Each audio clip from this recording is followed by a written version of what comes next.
بسم الله الرحمن الرحیم. خب امروز قسمت دوم داستان زید بن حارثه رو با هم میخوایم بخونیم. البته گفتم داستانهایی که مخصوص جوانان و نوجوانان هست و میخوایم مختصرا ما فقط عبوری کرده باشیم از زندگی و سیمای یاران پیامبر. تا اونجا هم رسیدیم. اگه یادتون باشه جلسه قبل که گفتیم پدر مادر زید رو پیدا کردن، بالاخره پدرش به عموش اومد و پیامبر خدا صلی الله علیه و آله گفت هر کدوم رو میخوای تو انتخاب کن، میخوای با من باشی، میخوای با پدرت و مادرت اینا باشی، میتونی بری، من هیچ فدیه هم نمیخوام، مالی هم نمیخوام. و گفت نه، من میخوام کنار محمد باشم، چرا که از محمد ابن عبدالله چیزایی دیدم که حاضر نیستم تا آخر عمرشون رو رها بکنم. و پیامبر هم رفت ایشون رو موقع گفتم هنوز پیامبر نبوده، در جلسه قبل اشاره کردیم، برد جلوی کعبه گفت این فرزند منه، از من ارث میبره، من از اون ارث میبرم و شد اسمش زید ابن محمد که دیگه اشاره کردیم که اسلام وقتی که آیات پیامبر به اسلام برانگیخته شد به عنوان پیامبر اسلام، دیگه قرآن این رو رد کرد، گفت نه هر کسی به نام پدرانش باید خونده بشه و این فرزند خواندگی که در جاهلیت بود بر افتاد. اما ببینیم حالا داستان چه میشه که این زید چگونه شد. واقعا زید نمیدونست در این انتخابی که امروز کرده، پدر و مادر خودش رو رها کرده و قبیله خودش، به چه گنج بزرگی دست پیدا کرده که اصلا تصورش رو هم نمیخواست بکنه. از کجا میدونست این شخصی که امروز این انتخاب کرده که در کنار اون باشه و اون شخص اون رو به فرزند خوندگی قبول میکنه، سرور هر دو جهان خواهد شد، سرور بشریت خواهد شد و فرستاده امین الله رب العالمین بر روی زمین میشه. و اصلا به فکر اون که چی، به فکر هیچ کس نمیرسید که اون پیامبری خواهد رسید که فرمانروایی آسمان رو بر روی زمین اجرا خواهد کرد و شرق و غرب عدالت اون رو بهش افتخار میکنن و سبب رهایی بشریت از بردگی میشه. اینا همه این داستانی بود که اصلا هرگز نه به فکر زید نه به فکر احدی نمیرسید که واقعا چه خواهد شد و یه روزی میشه که اسم زید تا قیام قیامت جاودان در نزد همه خواهد موند. بله، فضل الهی این چنین بود که وقتی میخواد به هر کسی میده. زیاد طول نکشید، بعد از چندین سال تا اینکه خداوند محمد صلی الله علیه و سلم رو به عنوان پیامبر خودش برگزید برای هدایت به سوی حق. و زید بن حارثه هم جز اولین کسانی است که یا اولین مردانی است که به پیامبر ایمان میاره و در اون مثلا چرا واقعا ایمان نیاره، چرا سبقت نگیره در ایمان، کسی که سالیان سال در کنار محمد صلی الله علیه و سلم زندگی کرده و کاملا میشناسه ایشون چه شخصیتیه و چه حقیقتی رو داره میگه. بله، از اون روز به بعد زید بن حارثه مازاد بر این که بالاخره همیشه مورد توجه پیامبر بود، امین رازهای پیامبر هم بود و فرماندهی بود که پیامبر اون رو برای جنگ‌ها اینور و اونور میفرستاد و هرگز پیامبر خدا رو صلی الله علیه و سلم تا روزی که زنده بود رها نکرد. پیامبر خدا صلی الله علیه و سلم زید رو خیلی دوست داشت، خیلی زیاد، به خاطر این محبتی که بیش از حد به زید داشت که اصلا انسان تعجب میکرد. برای همین زید هم پیامبره و همین سبب بر پدر و مادر خودش ترجیح داده بود و این یک ارتباطی شده بود گویا که اصلا زید جزو اهل خانواده پیامبره، جزو خانواده پیامبره. پیامبر با دیدن زید خوشحال میشد، شادمان میشد، از دوری اون دچار دلتنگی میشد و وقتی که زید می اومد از سفری از جایی، پیامبر اصلا خیلی با یک شادمانی خاصی، با یک ولع خاصی به استقبال اون میرسید. ام المؤمنین عایشه رضی الله عنها میگه که یکی از تصاویری که پیامبر خدا صلی الله علیه و سلم شادمان میشه که نقل میکنه، میگه از دیدار زید بود. میگه زید از اومد به مدینه و رسول خدا صلی الله علیه و سلم تو خونه من بود، در رو زد. این دفعه رسول خدا صلی الله علیه و سلم اینقدر شادمان شد وقتی زید اومده، در حالی که لباسش فقط در همون حدی که عورتش رو پوشونده بود، یعنی نافتاد زانو پوشیده بود، لباس عربی دیگه، بقیه بدن برهنه بود. میگه سابقه نداشت پیامبر این گونه بخواد به استقبال کسی بره. میگه به طرف در رفت در حالی که با بقیه لباسش حتی رو زمین کشال میخورد، زید رو بغل گرفت و زید رو همچنان میبوسید و من تا هرگز چنین صحنه‌ای رو با این حالت لباس پیامبر صلی الله علیه و سلم نه قبل دیدم نه بعد دیدم. این نشانه محبت پیامبر خدا به زید است. این محبت پیامبر نسبت به زید به حدی بود که بین همه مسلمانان پیچیده بود و همه میدونستن. این بود که اصلا برخی بهش نمیگفتن زید ابن حارثه، میگفتن زید الحب، زیدی که محبوب پیامبره و این لقب حب یا حب مشهور شده بود که این حب رسول خدا صلی الله علیه و سلم هست. همچنین پسر ایشون که انشالله در جلسه بعد داستانشو خواهیم خوند، اسامه هم این حب رسول خداست و محبوب رسول خدا هست. تقدیر این چنین شد. نگاه بکنید در سال 8 هجرت خوب دقت بکنید در سال 8 هجرت پیامبر خدا صلی الله علیه و سلم بر اساس اون حکمتی که داشت، خدا می‌خواسته که آزمایشی هم پیامبر رو بکنه بین اون محبوب خودش، بین اون کسی که بهش اینقدر علاقه داشت، زید بود. این بود که پیامبر حارث ابن امیر رو نگاه کنید. خب تعداد رو پیامبر برای دعوت فرستاد پیش پادشاهان و فرمانروایان اون زمان.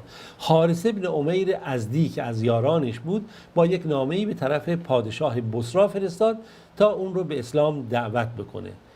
به مجرد اینکه خبر حارث ابن امیر اونجا رسید به معطی، در قسمت شرق اردن حساب میشد، خبر رسید، یکی از فرمانروایان قساسنه، خوب دقت کنید که شرحبیل میگفتن، یکی از فرمانروایان قساسنه که شرحبیل ابن عمرو بود، اومد چیکار کرد؟ این حارث ابن امیر رو اسیرش کرد. حارث ابن امیر رو اسیر کرد، دست و پالش رو بست و بعد هم در جلوی همه جمعیت گردن اون رو زد. این صحنه برای پیامبر خدا صلی الله علیه و سلم خیلی سخت تلقی شد وقتی که خبر به ایشون رسید، چرا که فرستاده رسول خدا صلی الله علیه و سلم یک چنین اتفاقی افتاده بود و پشت این توطئه و برنامه سپاهیان روم و دولت بیزانس بودن، در واقع امپراتوری روم بود. این بود که پیامبر خدا صلی الله علیه و سلم سپاهی رو مرکب از 3000 نفر از جنگجویان صحابه برای جنگ فرستاد در منطقه معطی، در همون منطقه که این اتفاق افتاده بود. فرمانروای یا فرمانده این سپاه رو پیامبر محبوب خودش زید ابن حارثه قرار داد و گفت نگاه کنید جنگ هست، قابل پیش بینی نیست، جمعیت اونها هم زیاد هست، بالاخره امپراتوری روم هست. عرب تا اون زمان اصلا این چنین قدرتی رو نداشت، این به فضل اسلام بود و الله رب العالمین چنین اتحاد و قوتی رو به فضل اسلام در بین عرب پدید آورده بود. گفت نگاه کنید زید فرمانده شما هست، اگر زید در این جنگ خدای نکرده آسیب دید، اتفاقی براش افتاد، به شهادت رسید، بعد جعفر ابن ابی طالب که پسر عموی پیامبر و برادر حضرت علی هست این فرمانده میشه. اگر جعفر هم براش اتفاقی افتاد و شهید شد، عبدالله ابن رواحه، این هم صحابی پیامبر و کسی بود که اصلا نسبت به پیامبر محبتی بیش از اندازه داشت و شاعر پیامبر حساب میشه، شاعری صادقانه، نه مثل این مداحان امروز. گفت عبدالله ابن رواحه فرمانده بشه و اگر عبدالله ابن رواحه هم در این جنگ بالاخره آسیب دید و یا شهید شد و کشته شد، بالاخره خود شما یک کسی رو انتخاب بکنید به فرماندهی خودتون و نذارید سپاهتون از هم بپاشه، چرا برای جنگ خیلی سختی میرید. خلاصه این سپاه حرکت کرد تا رسید به منطقه‌ای در قسمت معان، در سرزمینی به نام معان در قسمت شرقی اردن. هرقل پادشاه یا امپراتور روم وقتی این ماجرا رو فهمید، در رأس یک سپاهی مرکب از 100,000 از جنگجویان قدرتمند خودش برای دفاع از قساسنه حرکت کرد و ملحق شد به یک سپاهی. به همچنین ملحق شدن به این سپاه قسمتی از مشرکین عرب، نزدیک 200,000 نفر از مشرکین عرب هم از سراسر جزیره جمع شدن برای شکست این سپاه که اینا اون موقع تحت میشه گفت مستعمره رومی ها بودن، همراه شدن و یک سپاه بسیار خطرناکی در برابر مسلمانان قرار گرفت. بله، میگه مسلمان ها در منطقه معان وایسادند و 2 شب اونجا با هم مشورت کردن چه کنن. 3,000 در برابر 300,000 سپاهی بالاخره ورزیده و جنگاور. خب اینا هم خیانت کرده بودن، کشته بودن، شورش‌هایی هم ایجاد کرده بودند و داستان بود دیگه، اون داستان‌هایی که همیشه اتفاق می‌افتاد در اون عصرها. یکی گفت خب نامه می‌نویسیم به رسول خدا صلی الله علیه و سلم و خبر می‌کنیم که اینها اینقدر جمعیت دارن، ما چیکار بکنیم در برابر این جمعیت بزرگ؟ کاری نمیتونیم بکنیم. دیگری گفت نه، قسم به خدا ای قوم ما با جمعیت خودمون طالبان وارد جنگ و دفاع اسلامی نشدیم، با نیروی خودمون وارد نشدیم، با تعداد زیاد و فتح این چیزهای کر و فرها وارد نشدیم، ما فقط به خاطر دین خدا وارد این میدان شدیم و این حقیقت رو پذیرفتیم و در این میدانها قرار گرفتیم. حرکت میکنیم به همین سمتی که خدا گفته بریم، هرچی میشه یا پیروز میشیم یا میمیریم، که در هر دو صورت برای ما خیر و برکت هست. میگه که اهدل حسنیین، پیروز بشیم که خب برکات رحمت‌های الهی و غنایم جنگی شامل حال اون میشه و مردیم هم که به شهادت میرسیم، از این هم چه بهتر. در هر صورت تصمیم بر این شد که اینها در سرزمین معطی، در اون زمین دشتی که در معطی حساب میشد، در برابر این جیش 2 سپاه در برابر هم قرار بگیرن. مسلمانان جنگی بسیار قهرمانانه اونجا در اون سرزمین روم انجام دادن به گونه‌ای که رعب و وحشت کاملا این 3000 نفر تونسته بودن در قلب این سپاه چند صد هزار نفری ایجاد بکنن. در این وسط زید بن ثابت نگاه بکنید که پرچم رسول خدا صلی الله علیه و سلم رو داشت، چنان قهرمانی هایی نشون داد که مشابه اون رو هرگز کسی نمیتونست ببینه. منظورم زید بن حارثه بود. زید بن حارثه که پرچمدار و فرمانروا بود، چنان جنگاوری از خودش نشون داد که اصلا نمیشد تصور کرد و بالاخره ایشون در این جنگ به شهادت رسید. پرچم فرماندهی رو جعفر ابن ابی طالب به دست گرفت. حالا داستان ایشون رو هم در فرصتی خواهیم خوند که ایشون هم در این جنگ خیلی مقاومت کرد، ایشون هم به شهادت رسید، به همراه به همون مسیری رفت که بالاخره زید بن حارثه رفت. پرچم رو عبدالله بن رواحه به دست گرفت که داستان ایشون هم خیلی جالب هست که خب بالاخره شوخی نیست، جنگ خیلی سختی بود و تعداد کم، اونها بزرگ، یا نفس و لم تقتلی تموتی، الان زمانیه که اگر تو خودتو به کشتن ندی میمیری، پس باید تو میدون مقاومت بکنی. ایشون هم قهرمانانه جنگید عبدالله بن رواحه تا ایشون هم به شهادت رسید و شرایط خیلی حساس شده بود، چیزی نمونده بود سپاه مسلمانان واقعا نابود بشه در این کشتار. جمعیت زیاد بود، قدرت اونها توانمند بود. مسلمانان با هم مشورت کردن چه کنیم. خالد بن ولید رو در اون جریان اومدن چیکار کردن، به فرماندهی خودشون انتخاب کردن. خالد هم تازه مسلمان شده بود. اینجا بود که خالد بالاخره با یک زیرکی، ذکاوتی که خداوند بهش داده بود، تونست سپاه رو جمع و جور بکنه با یک تاکتیک ویژه‌ای که حالا یه روز انشالله به این تاکتیک جنگیش در اینجا باید بپردازیم. تاکتیک خیلی خاصیه. حرکت میکرد به جلو و عقب نشینی میکردن به گونه‌ای که دشمن هم احساس میکرد که داره حمله میشه، داره نیروهای جدید وارد میشه. از پشت سپاه گرد و خاک و اینها را مینداختن و همین که سپاه به قول معروف سپاهیان رومیا مونده بودن چیه، چون باورشون نمیشه فقط 3000 به جنگشون اومدن.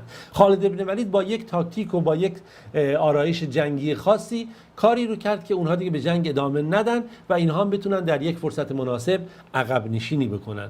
بله، خبر این جنگ موته و این شهادت به پیامبر خدا صلی الله علیه و سلم رسید. پیامبر به خاطر این بسیار اندوهگین شد و به نزد خانواده زید بن حارثه رفت و اونجا بهشون تعزیت گفت.